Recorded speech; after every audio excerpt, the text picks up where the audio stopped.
in today's tutorial, I'm going to show you guys how to adjust your microphone settings on your Toshiba laptop, tablet, or desktop computer. So this should hopefully be a pretty straightforward process here, guys. And without further ado, let's go ahead and jump straight into it. So what I could do is open up the Start menu and type in Settings. Best result should go back with Settings. Go ahead and open that up. Select System on the left panel, and then on the right side, you want to go and select Sound.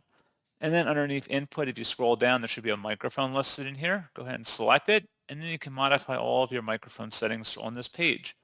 So pretty straightforward process, guys, on how to do it on your Toshiba device. And as always, thank you for watching. I do hope I was able to help you out, and I do look forward to catching you all in the next tutorial. Goodbye.